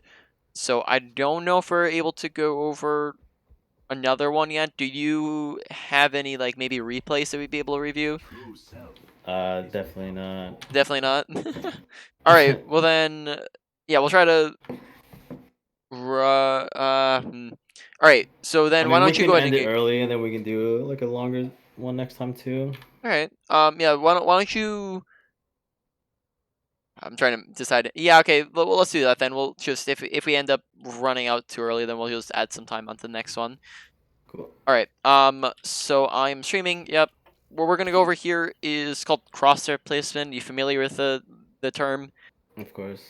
Yeah. So on basically big thing is that I'm noticing you're kind of carrying over some habits from Ana gameplay. So on Ana, you can't hit headshots, right? Whereas on any other character, you want to hit headshots because obviously headshots do much more damage. 3 versus 1, 2, 3, 4, 5, right? You're doing a lot more. So crosshairs, where we're placing a crosshair in the best possible place so we can hit the easiest shots. What that means on a character like Zenyatta, who does do a lot of shots and does want headshots, you want to make sure that you're keeping your crosshair head level, right? Fair. When we're aiming at bodies, that means that when we're coming up to people, right, we have to adjust up and to the right or up and to the left. And the further a crosshair has to travel, the harder that shot is to hit, right? If we're trying to do a quick flick to the side here, that's gonna be a lot harder of a shot than if we're just aiming to just here, where we can just go to the left, go to the right. There's a lot less adjustment, and therefore it's an easier shot, and you're less likely to miss. Okay. The other thing is Zenyatta is a very spammy character, right? Whether you're doing right clicks or left clicks, right? If we're aiming at body level, we turn this corner, and these are all body shots that we're hitting, right? But if we are aiming at head level, right, we turn this corner, and now all of these are now headshots, right? So we're just doing a lot more natural default damage when we're spamming down corridors, shooting into shields. Right? Now it's not just limited to just shooting at heads, which is a big part of it, but we also want to make sure that we're aiming where we know people are going to be. So if we know someone's top right, we're or top left here, we're pre-aiming top left so that we can be hitting these shots as soon as they turn the corner with very little adjustment, right? Because we're pre-aiming where we know he's going to be. Right? We know he's on our left, so we're pre-aiming head level, right, on the left side here, so that when we turn the corner, we're already aiming at his head. Same thing here, but now we're getting into just slight adjustments. On a character like Torbjorn, you're aiming a little bit lower. On a tank, you're aiming a little bit higher, right? Most of the time, you're just aiming regular level here. When we're aiming on these guys who are just a little bit slanted downwards, we're just making sure we're aiming a little bit further down, so that when we're turning this corner, we're already aimed at their head, right? So that's just going to make hitting headshots a lot, and just shots in general, a lot easier. And that's essentially how just hitting good shots works. Now we do that one pretty fast. Let's see. Do you have like priority queue tickets? Nah, no? wait, hold on, do I? So we have No, I don't have any. 15 minutes. I don't think that we'd be able to do a full one, though. What we could do, why don't you just go ahead and get into a game, and then what we can just do is that if it ends up going too long, I can just always exit out and go work on uploading the recording while you're finishing it up. So yeah, just go ahead, look to go into it. Why don't we then, while we have the time here, while you're in queue, just let me know as soon as you exit queue. We'll just do a quick, we'll do the review early. Then I usually do the review at the end, just main points of the things we're talking about, all the things we talked about as well. So we'll just do that real quick. Right, make sure that we're watching our abilities. So we'll just go around the clock here. Ability usage: shift 10 meters. Right, make sure away. You're using it when people are you're using when people are low and need the burst healing, or if you need healing. Lamp, make sure it's behind corners. You can right click to, before you go for it, to make it a little bit more changes. So that's going to allow you to hit lamps faster, right? Because if you're trying to chuck it a long distance, it's going to take a lot of... Alright. Really focusing in on it, because that is a aspect of your... one of the ones that requires the most attention. It is the most important part of your kit, just how your nades are. Right, now move have your ultimate, right? Make sure early in fights, not too late in them. Right, we're also looking to use it when they don't have anywhere to run away to when they're open, when they're in a choke point, or where they don't have any cover. Right, we don't want to use it too early to where they're able to run away. We just want to make sure that we're using it at a just make sure you're positioning with your teams on Baptiste so that you can give them the value out of lamp, though there are situations where it will pay to use it for yourself, specifically if you feel like you can get pick or two with your gun, or if you feel like you need the burst healing up. And on to mechanics, same concept of head level applies, though it's just not since you're not shooting as much on Baptiste, that's why I didn't really talk about it, but just make sure you're keeping good crosshair placement as well with it. Besides that, make kind of like a 65 So just anytime your team does not need healing, right, you're looking for damage. So pay attention to what their health bars are at so we can look for damage when healing's not necessary. Gotcha. Beside mechanics, I don't think there's too much on the after that. Oh, sorry, with your right clicks, make sure you're not trying to hit people directly, but you're trying to hit the ground in between them. That's going to make it a lot easier. Deep can help you with that, or staying on high ground to make sure you're getting an downward angle, right? Not trying to shoot up at people. But just be careful about using your jump whenever they have hit scans or characters that can shoot you up in the air. Right? Let me know whenever you get into a game here. Gotcha. Now on to awareness and positioning. Positioning, big thing. Characters is that we're just straying really far away from our team a lot, which is okay in certain instances, but not always. Most of the time, on Baptiste a lot more. To be honest, Zenyatta can go off on his own if they're on a brawl or if they're on a spam composition. But if they're on a dive, you want to make sure that you're sticking tight on top. I'm in the game. Okay, yep, so that they can help defend you. Baptiste, make sure you're sticking with your team so you get value out of immortality, your ultimate, and your right click a lot more. And Baptiste also isn't going to get as much value when you're up against characters that don't really go well with him. All right. Now, awareness on Baptiste, make sure that you are, and sorry, on positioning as well, just make sure you're respecting cover usage, keeping cover on high grounds as well, right? Just good positioning is the usage of cover, bad positioning is the absence of cover. When it comes to your awareness, make sure you're paying attention to ultimates. Press tab after in between every single fight. Pay attention to compositions because team comp does dictate your play style, right? You want to make sure that you're paying attention to. I think so far you have a good. You do pay attention to your HUD, so you're good on that end, and I think you do pay attention to the kill feed, so that's really good. Just make sure you're paying attention especially to your teammates around you, right? And your teammates in the enemy team. So in-game characters is a big one when it comes to awareness. And then that's a lot of things to talk about, and we'll try to do more of that after we're... Alright, yeah, so we have 20 minutes, so hopefully this game will fit in there.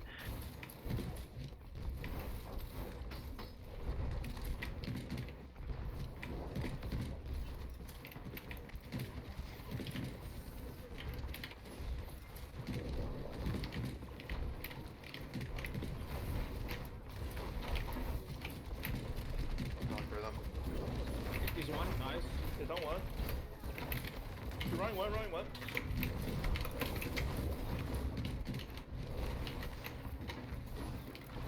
Echo one. Run through them. Run through zone.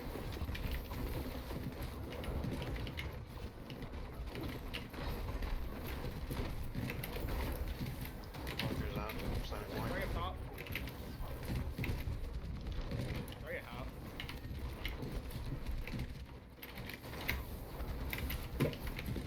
Guards chasing me here. So Alright, give your shield time to recharge. We're constantly keeping it 3 HP because you kept it up for like 10 seconds.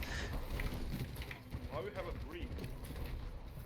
Oh. Keep in mind that with this composition, sorry, I was still going on about the review, but like take a look at our comp that we're working with. Yeah, Mercy probably work a little bit better, right? I think the team composition would be a good thing to go over here, but you know, if we take a look at the comp we're working with, Brig is a brawl character, and we don't really have much of a brawl aspect to our kit, right? Gotcha. So that means that we're not going to get as much value out of, like, we want to be swinging in on top of stuff, and if our team's never doing that, then we're going to have a hard time, right?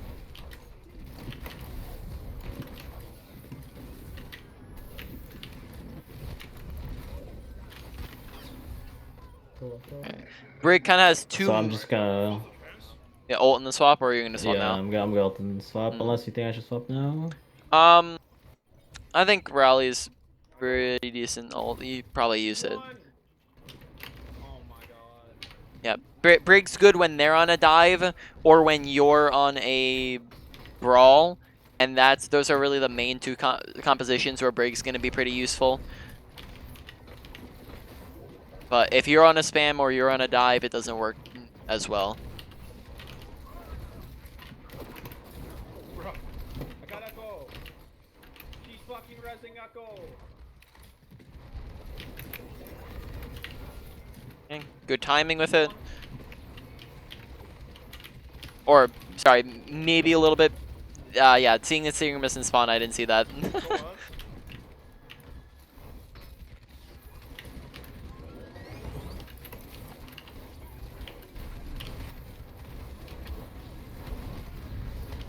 Okay. Make sure that, you know, in the poke fights that you're looking for whiplashes to keep Inspire going. Besides that, just you're also on a much more brawly comp now, so Brig does work a lot better. But right, because you have a Reinhardt and a Doomfist, right? Yeah, right, But right. Zenyatta's also fine, right? So the big thing is just pay attention to the comp that your team's running, and if we have time, we can go over team compositions, because that does seem like something that we're struggling slightly with. Get back, get back. Yeah, I feel like I understand the comp pretty well, but I also just I don't know. I was waiting for you to tell me because I'm an idiot. No, you're good. Because I mean, I saw the our Echo pick at first, and I was like, maybe he wants me to play Zen or whatever still. Like, Otherwise, I would have normally picked Mercy there. Yeah, like Echo can like Brick can work okay with Echo. It's just mainly that we can't really ever brawl if we're not running something that lets us brawl, right? Echo low. Mercy one. Got Mercy. Soldier one. Okay, if you have another on cart, you can look to just go push and do something. Right? You don't have to be both sitting on cart if you don't need to be. Gotcha. Right. So I mean, and I should be on the cart pretty much. Yeah, I mean, if she wants to be, either or of you could be on cart, but now it's looking like she's going.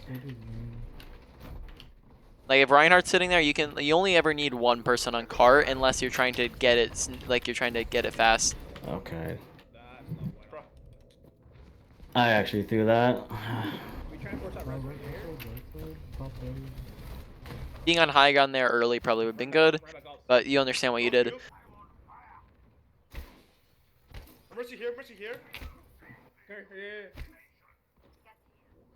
That's not a fucking Mercy! Oh shit. Oh, it's fine, I got her.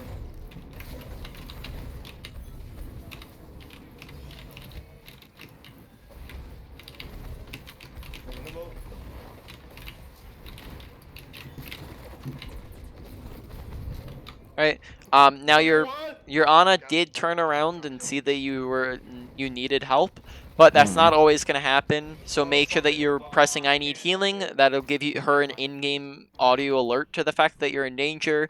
Right. Press it a couple times if you need to, and then on top of that, just say something in team chat. Say, ball me, help up. Right. Turn on your Zenyatta. Right. Say something. That way you get support. Right. Hmm.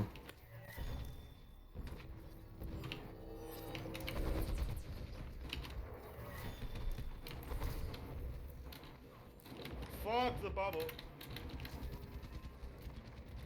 Let me back up. Ball. Zen, go to cart. Zen, go to cart.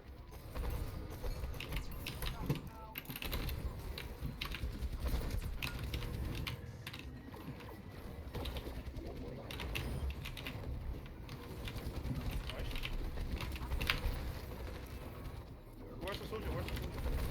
Tap on point. I'm very sad if this works. Echoes one. Come on. Alright, never mind. It was last fight anyways. I'm sorry. That's my bad. I didn't even see that. Fuck! What is that? Zen one? Zen dead? Tend to completely forget about the overtime when I'm doing this coaching here. Right.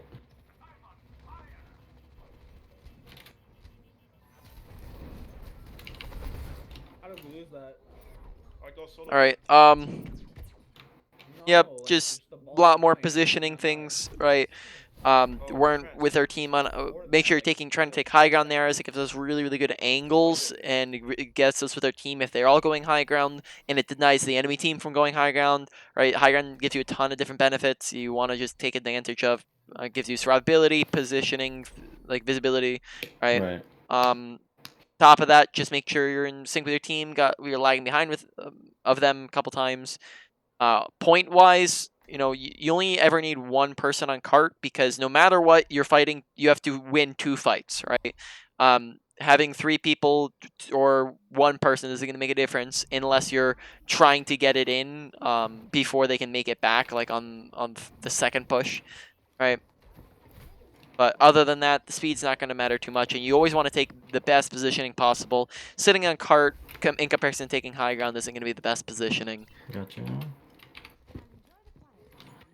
So in positions like this, when I'm understanding there's 2 people to pocket, is there one that I should be prioritizing? So in this situation, I think that it's whichever one you feel is in the best situation to get value. So if Echo is, like at the very beginning here, if Echo's going to get spam damage, she's going to be the one to start off with. If Echo is low HP and she starts backing up, or she like goes on a flank, you can stay with the Ashe. It's basically you just swap in between them if they're both really good.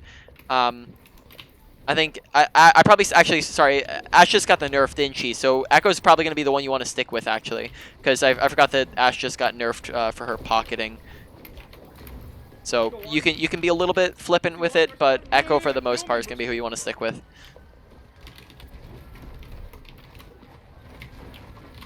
Go right. That's go right.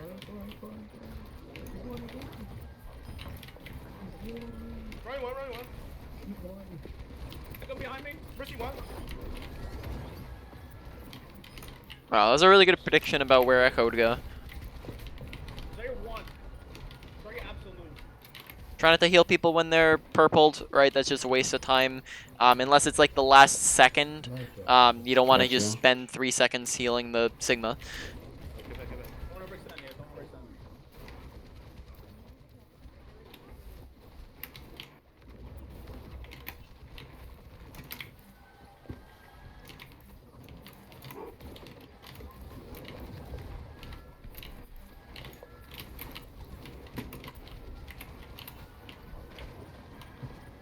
Nice. Alright, get Shatter. Bombs on Ashe on Rana.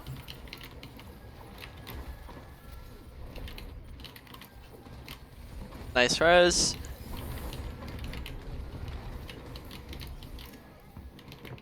I got Soldier. Alright, when you're Valking there, look to prioritize damage boost over healing, unless, of course, people are critical and they need healing. Damage boost is going to be the biggest kind of value that you get out of your Valk. Good comparison here is Orisa Bongo is the highest winning fight ultimate in the game, right? Because damage boosting 6 people is pretty nuts. Gotcha. Right. There's a team I think we push a little too far when we're on a spam comp. And I was also talking, so I wasn't paying too much attention. Anna, I'm right behind you.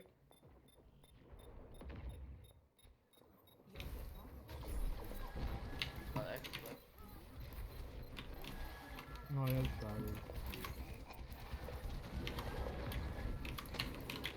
Watch out, Oh, back off. That was stupid. Zarya one. Yep, just look to back up faster. You can, like, to get away faster, you can also kind of do some fly tech to them. Just let them burn off here. Fly and jump past them to get some extra distance. Reset. Die and reset.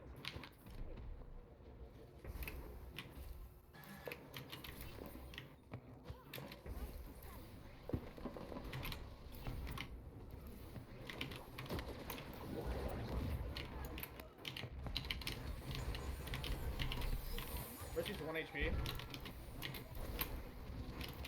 Richie's absolute. Guys, can you get her?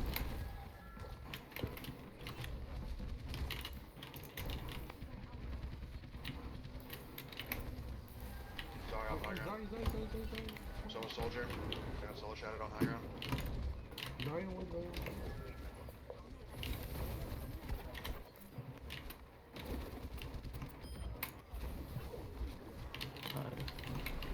Watch the damage boosting with, or sorry, watch the just over healing with our Valk again. We don't want to be on healing if everyone's full HP. Top of that, make sure you're watching your res cooldown, because I think we swooped in there Yeah, thinking that we had it. 100% I thought that. Winnable. Mercy, stick with your DPS, preferably me. Preferably me. I love it. I mean, hey, he's confident. What? It's because Mercy wasn't with me. I'm fucked. Get down, Mercy!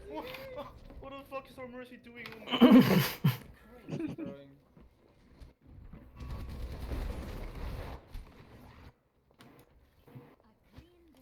What do you mean now? Yeah, something there to maybe consider is you could try to like drop and res at the same time. You'll drop super slowly, but that can get you like kind of under the platform and make it a kind of super weird angle for them to try to shoot at you from.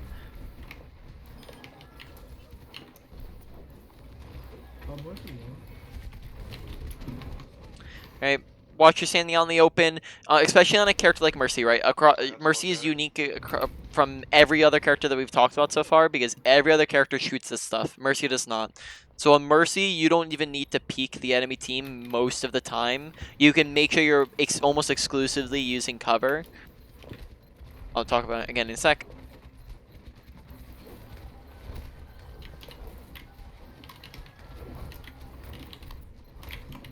Ana's one, Ana dead. Zarya's half. The jukes. I'm just asking, can't do anything. Touch. Oh. Alright, yep. So unlike a character like Bap or Zen or anything like that, they need to peek enemies to be able to see them and shoot at them. Mercy does not. So when we're playing Mercy, we want to make sure that we're using cover much more heavily. Not just standing next to it, but using it to where we're standing behind it, because we can just duck around the corner here, right? And just rather than standing here, right, where they can see us and shoot at us, right, we can stand around the corner, and then that way we can both heal and, you know, be around cover at the same time, right? So we just want to make sure we're doing that. Whereas on Baptiste or Zenyatta, like we need to be able to see the enemy to be able to shoot at them, right? So that's different with our positioning. Now, just to finish on the review, we talked about Baptiste. Now moving on to Zenyatta, right? We talked Zenyatta is where we mainly talked about crosshair placement. So let's just do mechanics first, right? Make sure you're keeping crosshair head level, placing it where we know people are gonna be. So pre-aiming in the direction we know people are gonna be coming from. Besides that, I think you have a good grasp on your right clicks versus left clicks and when to use them. So that's doing really good. Then moving on, orbs. I think Discord orb's fine. No problems with your Discord orb, though Harmony orb, make sure you're leaving it on your tanks. And if somebody else needs it, you swap it over to that person. But the ones that are full HP, just swap it back to your tank, right? That way they're the ones that are going to give you the most ult charge. They're going to need the most healing.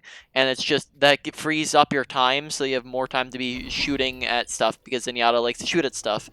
Okay. Besides that, ultimate, concentrate on your ultimate a bit, because we did kind of hold on to it a little bit. So make sure that we're thinking about what do we need it for. Look to play next to your team, because if we're sitting all the way back here, it takes us a lot of travel time to get over to them. And by that time, they could be dead, or we could be wasting a lot of our trance. So make sure you're sticking close to them, especially when you have your trance. Then also just pay attention to like critical teammates, right? Awareness, kind of a lot of the same stuff on BAP. Just pay attention to what you need to use your ult for. Pay attention to the teammates around you.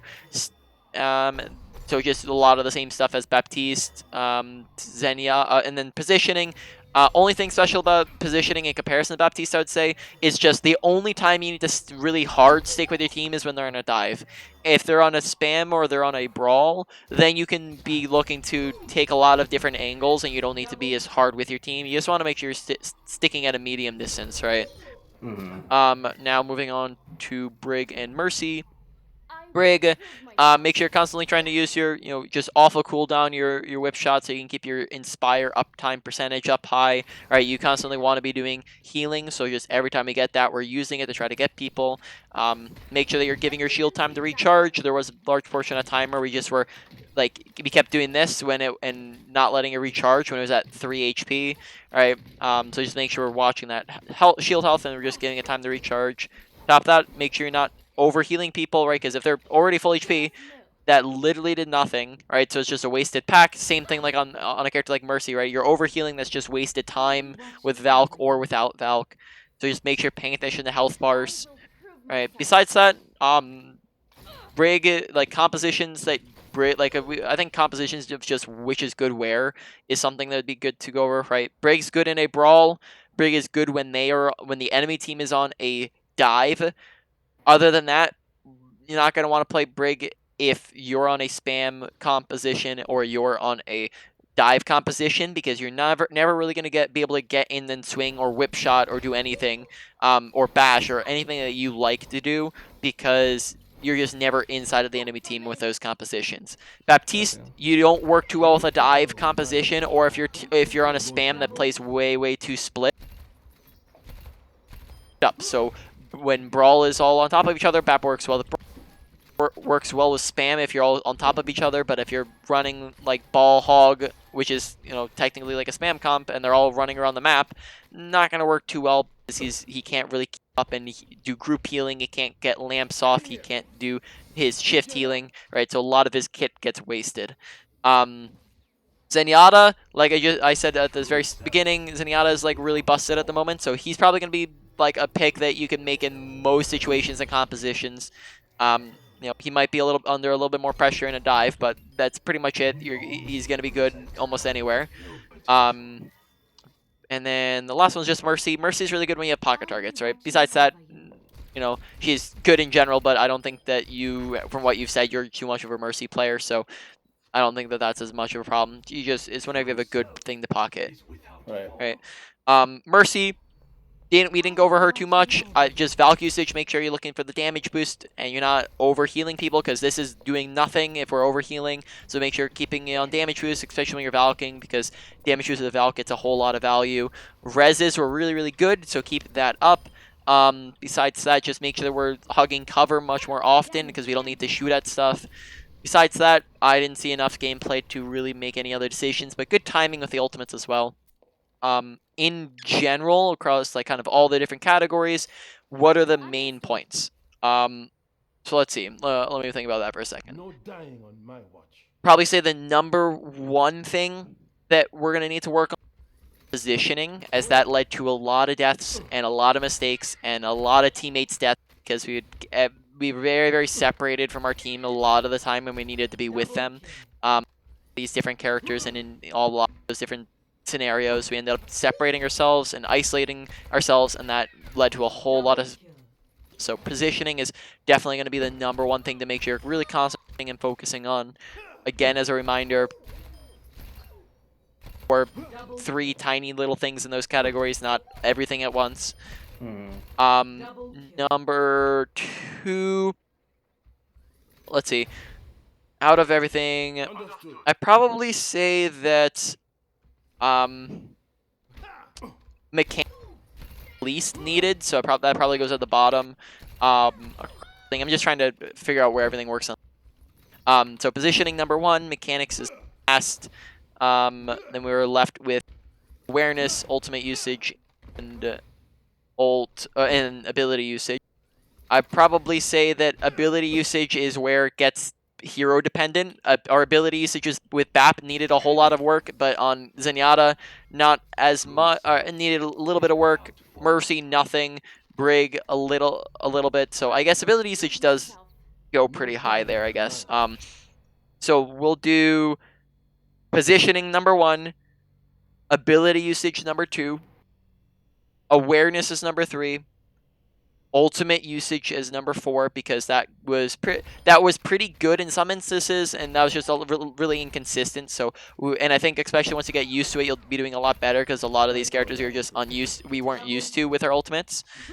So number 4, I think ultimate usage you just need to look to get consistent with, and then the mechanics being the most solid one that you have, as it's really just crosshair placement, and that's pretty much it. Nothing else needs to be worked on too much. Really good natural mechanics.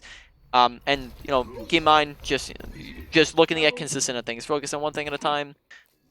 All right. Any questions about anything we've gone over? I mean, I guess I'm just going to have to play more, but definitely my positioning definitely needs work. I just don't know how close I should be playing, because I don't know, I'm afraid to get dove and well, when you're getting dove, you always want to be with your team, because when you're off on your own that isolates you, and it means that first off, if your teammates get dove, right, you're incapable of healing them. And if you get dove, they're incapable of tanking for you and healing you, right? You can't heal them and they can't heal you. So you never want to isolate yourself when they're running a dive, or you always want to on pretty much no matter what character you're running, unless it's like unless it's a character that really wants. Oh, excuse me, sorry. Unless it's a character that wants to be on their own, you're gonna want to make sure you're sticking with your team, Gotcha. right? But in any other instance, you want to be like most of the time on a character, like especially like Baptiste, it's you want to stick basically right on top of your team, but a little bit behind them. You're lagging like maybe a second behind. You don't want to be in front of them because then you take a bunch of damage. You don't want to be inside of them because that can mean that again you take a bunch of damage. You want to be right behind them, right? Gotcha. So that you them, but a lot of the times we'd end up being like 3 seconds behind them, right? To where we were like, they were up there, we were back here, right? So then they would push forwards and they'd be out of our range and out of our LOS, and then we'd be like, oh snap, right? And then we'd push forwards, right? So Right. you're basically right behind them. Right? Gotcha. Any other questions? I mean, that's it for now, I suppose. Alrighty. So I'm gonna end the recording here.